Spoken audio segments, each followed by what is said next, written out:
I'm Courtney Larkin, and I had just turned 30 years old when my sister gifted me a bill. At my 30th birthday, my sister handed me a folder and said, smiling, $28,000 for all the gifts we ever gave you. Everyone cheered. I opened the folder. Inside were receipts totaling $340,000. Your wedding, your house, your cars. Her husband froze. That's impossible. The lawyer sitting at the next table stood up. Oh, it's very possible. You have 72 hours, too. I learned 2 things at my 30th birthday party. 1, my sister could turn a room full of relatives into a cheering squad with one well-timed lie. 2, I had been paying for my own humiliation for years. It happened right after the cake came out. Not my cake, the family cake, the one my mom insisted on ordering from the nicest bakery in town because people notice those things. 3 tiers, gold lettering, the whole show. My husband Mark stood next to me with our youngest on his hip. Ben was 5 and already sticky from the fruit punch. Our middle, Ellie, 8, hovered close to her dad's leg like she always did around loud adults. Our oldest, Luke, 10, was holding a folded piece of paper he'd worked on all week. He'd drawn me on the tractor, big shoulders, silly smile, with our farm dog at my boots. Above it, he wrote in careful block letters, Happy 30 Mom. He was proud of it. I was proud of him. My sister Tessa waited until everyone was gathered, until phones were up, until my mom had her party voice on and my dad was already laughing a little too loud.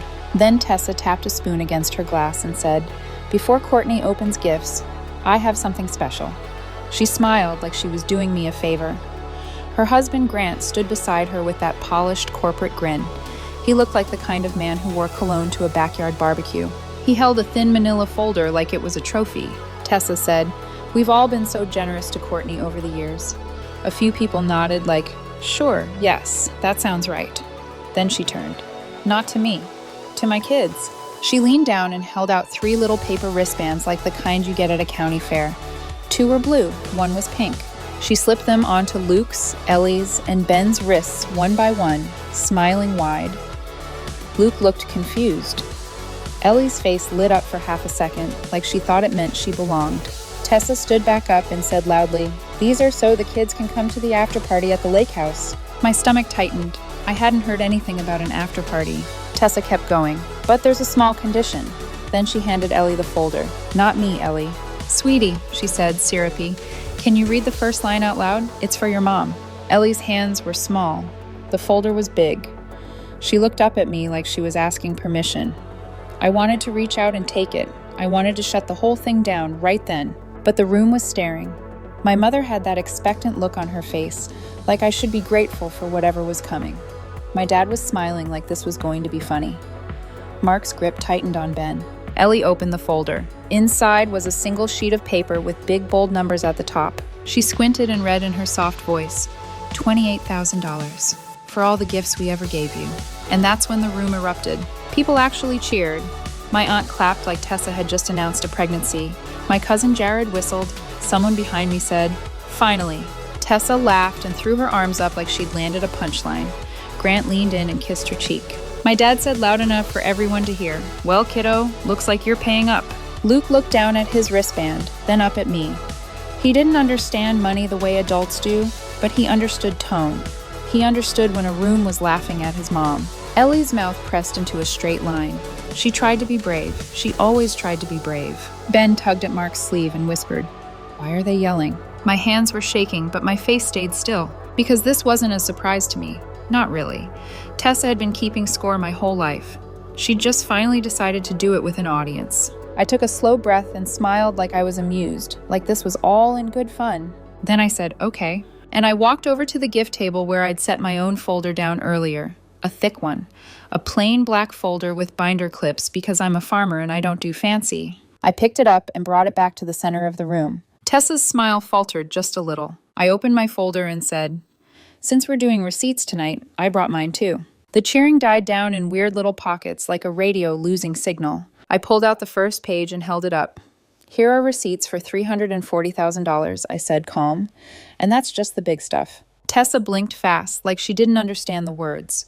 Grant let out a small laugh like I was joking. I wasn't. I flipped the first section open and read like I was reading seed prices at the co-op. Your wedding, I said, looking at Tessa. Venue deposit, catering, photographer, the emergency flower upgrade because you didn't like the color of the roses. I slid the copies onto the table so people could see the numbers. Then I turned a page. Your house, I said. Down payment assistance, closing costs, the bridge loan you promised you'd pay back after Grant's bonus came in. Another page. Your cars, I said. 2 of them, because the first one was too embarrassing to park in front of Grant's office. Grant's smile was gone now. He stared at the papers like they were written in a language he didn't speak. Tessa's face went red in that slow, creeping way it always did when she got caught. I kept going, not louder, not angrier, just steady. Your daycare, I said. 6 months when you said you were between opportunities. Mom and Dad's roof, I said. New shingles after the hailstorm. Dad's truck repairs, I said. Twice.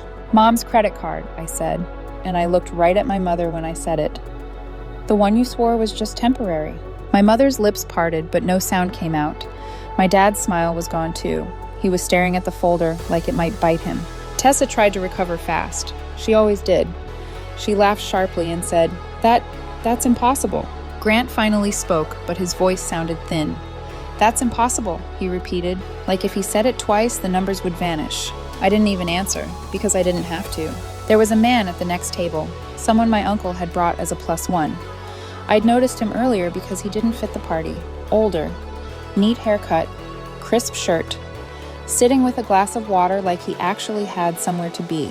He'd been listening. When Grant said impossible, the man stood up.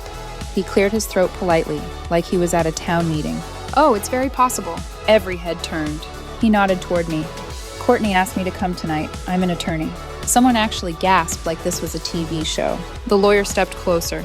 And to be clear, these aren't fun family tallies. Several of these payments were documented as loans, promissory notes. Some were tied to property. Grant's face drained of color. Tessa's mouth opened, then closed. The lawyer continued, calm and professional. Mr. and Mrs. Larkin, you have 72 hours to respond to the demand letter. If you don't, we file. Silence hit the room like someone turned off the music. And then, because my family can't handle silence, my mom whispered, Courtney. Like I'd offended her by not letting them keep taking from me. Luke tugged on my shirt and whispered, Mom, are we in trouble? That almost broke me. No, buddy, we're not in trouble. I knelt down right there in the middle of my 30th birthday party and took Luke's wrist gently. I slid the blue paper band off. Then I slid Ellie's off. Then Ben's. I put them in my pocket like they were trash I'd pick up from a field. Then I looked up at the adults, at the people who had been clapping for my humiliation.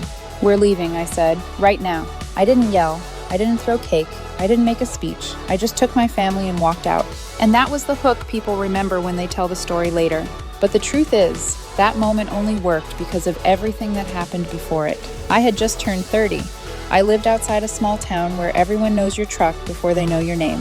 I was a farmer, not the cute pumpkin patch version. The real one. Long days, mud on boots, broken machinery at the worst possible times, worry that sits in your chest like a rock every time the weather shifts. I was married to Mark. He was the kind of man who didn't waste words and didn't miss details. Steady, observant. The kind of partner who noticed when something small kept happening and filed it away quietly. We had 3 kids, Luke, Ellie, Ben, and for the last 8 years, I'd been the family wallet. It started small, like it always does. A loan for Tessa's first apartment deposit. A temporary payment on my parents' property taxes when Dad miscalculated. Then my farm started doing well. Not rich, just stable. I learned how to save. I learned how to plan. I learned how to pay for repairs without panicking. And my family noticed. They started calling me the responsible one. They said it like it was a compliment, but it was actually a job assignment. Tessa would call crying about a bill. My mom would call with that tight voice about how your sister is stressed. My dad would say, we don't want to ask, but... And I'd wire money. I'd pay invoices. I'd cover gaps. And every time I did, I told myself I was doing the right thing. Because that's what I was raised to believe. Family helps family. But what they meant was Courtney helps family. It got worse after I got married. Mark saw it early. He'd ask, did they pay you back? And I'd say, not yet. A month later, he'd ask again. They will. A year later, I stopped bringing it up because I didn't want to admit I'd been played. Tessa's wedding was when it turned into a system. She wanted everything perfect. Barnwood and chandeliers, a live band, a dessert table that looked like a magazine spread. My parents acted like it was a royal event, but nobody could pay for it. So they came to me. Dad sat at my kitchen table with his hat in his hands like he was ashamed. Mom cried. Real tears. She said, "We don't want your sister to feel less than." Tessa sat there with her arms crossed, pretending she didn't care, but I could see the hunger in her eyes. So I paid. I told myself it was a one-time thing. Then there was the house. Just help us get the down payment together. Then the cars. Then the emergencies. A hospital bill. A lost job. A delay in Grant's commission. Each time I helped, because each time my parents framed it like I was preventing disaster. And the whole time, there was another pattern running alongside the money, the way they treated my kids. Little things at first. My parents would buy gifts for Tessa's future kids, just to be ready someday, but forget Luke's birthday. They'd post family photos online, and somehow my kids were always at the edge, half cut off. Tessa would make jokes about my farm brood, like my children were animals. Mark noticed. I noticed. But I told myself, they'll grow out of it. They'll warm up. It's not worth a fight. Because I didn't want to believe I was paying people who didn't even like us. Then came the last straw. Not the money part, the kid part. My sister didn't just hand me a bill. She handed it to my daughter and made her read it out loud like a joke. That's when the pattern and the moment finally lined up. They weren't just taking my money. They were using my children to keep me in my place. After we left the party, we drove home in silence. The kids fell quiet in that exhausted way they get when they don't understand adult tension. But they can feel it. Ben fell asleep with his head against Mark's shoulder. Luke stared out the window, jaw tight, like he was trying to be grown. Ellie kept rubbing her thumb over a little paper cut she got opening that folder. When we got home, Mark put the kids to bed without saying much. He moved like he was holding himself together by routine. When he came back downstairs, he stood in the kitchen with his arms crossed and said, "Are you done?" Not angry, not dramatic, just exhausted. I nodded. And that's when I made the one clean move I should have made years earlier. I didn't write a long text. I didn't threaten anyone. I didn't argue with my parents. I opened my laptop at the kitchen table, logged into our bank account, and pulled up the list of automatic transfers. There were more than I liked admitting. A monthly payment to my parents' utility account. I'd set it up after my mom claimed she kept forgetting and got hit with late fees. A weekly transfer to Tessa. She called it temporary support during her career transition. It had been going for 11 months. A payment on the loan I had co-signed for their second car. And one more thing that made my stomach twist. A savings account that had my name and my father's name on it.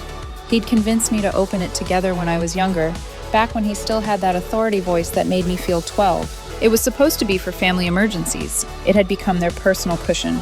I clicked into each transfer and hit cancel, one by one. Each time the bank asked, "Are you sure?" Each time I clicked yes. Then I called the bank's customer line. I asked to remove myself from the joint emergency account and close my access. They transferred me to a specialist. I answered security questions. I listened to hold music while my husband sat across from me and watched like he'd been waiting years for this moment. Finally, the banker said, "Okay, Ms. Larkin, your name will be removed. Future activity will require the remaining account holder's authorization. You'll receive confirmation by email." I hung up. I stared at the confirmation screen. My hands were steady now. Mark reached across the table and put his hand over mine. And I said it out loud, like I needed to hear it myself. I'm not their backup bank anymore. That was the boundary. One move. Concrete. Done. The fallout started before sunrise. At 6:12 a.m., my phone buzzed with a text from my mom. "Courtney, call me. This isn't funny." At 6:18. "Your father is very upset." At 6:25. "Tessa, you embarrassed me. Fix it." Then Grant, from a number I'd never saved because I didn't like him. "We need to talk like adults." By 7 o'clock, my voicemail was a mess. By 8 o'clock, my dad was pounding on my front door like he owned the place. Luke looked down the hallway and whispered, "Is Grandpa mad?" I swallowed and said, "Go eat breakfast." Mark opened the door before I could. He stood there, calm as stone. My dad pushed forward like he was going to step inside, but Mark didn't move. Dad stared at him like he was an obstacle he didn't know how to handle. "Where's Courtney?" he demanded. "I'm right here," I said, stepping up behind Mark. My mom was in the driveway too, arms wrapped tight around herself like she was the victim. Dad didn't say hello. He didn't ask about the kids. He went straight to the point. "We got notices," he snapped. "The utility payment didn't go through. The bank says the emergency account." I removed myself, I said. My mom's eyes flashed. "Why would you do that to us?" I didn't raise my voice. I didn't list every hurt again. I said one sentence, plain and slow. "I won't fund a family my kids aren't allowed to belong to." My dad scoffed. "That party stunt?" That party stunt used my daughter, I said, my voice colder than I expected. You cheered while she read a bill like she was a waitress bringing a check. My mom tried to soften. She always did when anger didn't work. You know your sister has a sense of humor. I nodded once. Then she can laugh while she pays her own bills. Dad's face tightened. We raised you better than this. I looked at him and felt something strange. Not rage. Clarity. No, I said. You raised me to be useful, not respected. That ends now. My mom's voice sharpened. So you're punishing us? I'm protecting my kids. Behind me, I heard little footsteps on the hallway floor. Ellie had come out quietly and stood just out of sight, listening. I turned slightly so she could see my face. I wanted her to know this wasn't about money. This was about her worth. My dad pointed at me. You think you can just cut us off after everything we've done for you? And that's when I said the line that ended the conversation. I already paid you back with interest. Then I stepped forward, not aggressive, just firm, and closed the door. Not a slam, a steady click. Mark locked it, and for the first time in a long time, our house felt like ours. Over the next 3 days, the messages got uglier. Tessa sent paragraphs about how I was unstable, how Mark was controlling, how I was trying to ruin her marriage. Grant called twice and left one voicemail where his voice shook a little. We can work something out, he said. This doesn't have to get legal. My mom cried in voice notes. My dad threatened to tell everyone what kind of woman I really was. Then, the lawyer I'd invited to the party, Mr. Dorsey, sent the official demand letter. He didn't send it to scare them. He sent it because that's what consequences look like when you stop playing family games. 72 hours. And they spent those 72 hours doing what they always did. They tried to make me feel guilty enough to fold, but I didn't. Because every time my hand drifted toward my phone, I pictured Ellie holding that folder with her little fingers reading out $28,000 while grown adults laughed. And I'd think, no. On the 4th day, my aunt called me quietly, not to guilt me, to tell me something no one else would. Courtney, she said, low, they're panicking. Your sister didn't tell Grant where that money came from. He thought your parents paid for everything. I let out a short, bitter laugh. Of course, Tessa's whole life had been built on someone else footing the bill while she took the credit. By the end of the week, Grant showed up alone. Not at my house. At the edge of my property, near the gravel lane, like he was afraid to come closer. I walked out to meet him because I didn't want my kids seeing him at the door. He looked tired, real tired. The kind of tired I recognize from harvest season, when your body keeps going but your eyes give you away. He held his hands up, palms open.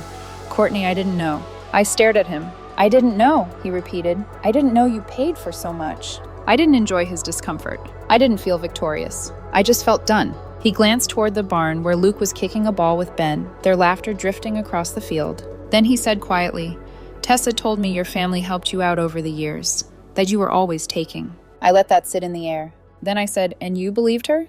He winced. I did. I nodded once. That's your problem. He took a breath. What do you want? This was the part people always expect to be dramatic. They expect shouting, revenge, a list of demands. But I had 3 kids inside that barn and a husband who trusted me to choose peace. So I kept it simple. I want my name off your mess, I said. No more transfers, no more co-signing, no more family emergencies that somehow only cost me. Grant nodded slowly. Okay. And, I added, you don't use my kids as a punchline again. Ever. He looked down at the gravel like he finally understood the real debt. I'm sorry, he said. I believed him more than I'd ever believed my sister. He walked back to his car without another word. And that was the first real consequence Tessa ever faced. Not the letter, not the numbers, but her husband finally seeing who she was, without the glitter on top. The closure didn't come all at once. It came in small scenes. A week later, my parents drove past our house 3 times. We saw the familiar truck on the road. They didn't stop.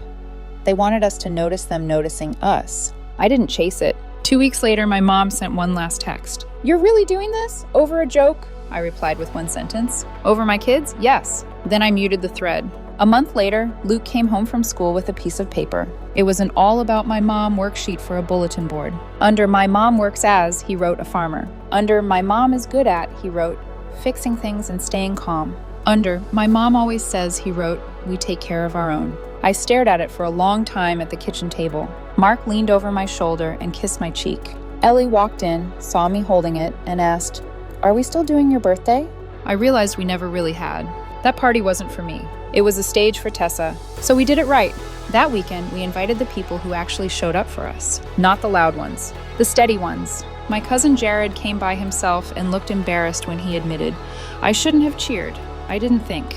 My aunt came with a casserole and hugged Mark longer than usual. A neighbor brought a pie. We put folding chairs in the barn, strung some cheap lights, and let the kids run around with hot cocoa like it was the best place in the world.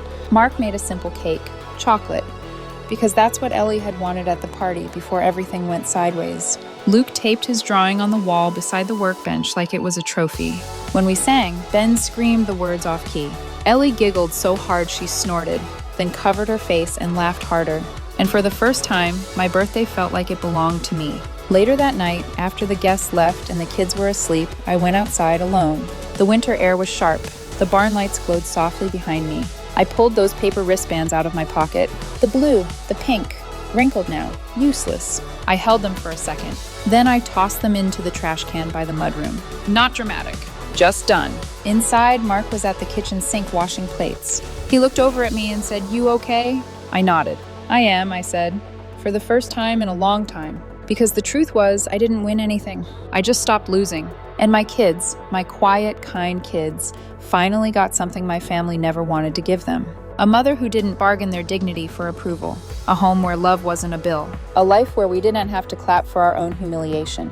That was the closure, not revenge. Self-respect. And a calm, firm line that stayed in place. I'm on Courtney's side here. Because at her 30th birthday, Tessa made Ellie read a $28,000 bill. And Courtney answered with a folder of $340,000 in receipts for a wedding, a house, and cars. And an attorney at the next table said 72 hours. What this story teaches is simple. Once money is used to control the room, you protect your kids by turning vague help into written terms and hard boundaries. Document big payments, amount, purpose, gift versus loan. Secure accounts fast, cancel transfers, exit joint accounts. And when the line is crossed, don't argue the story.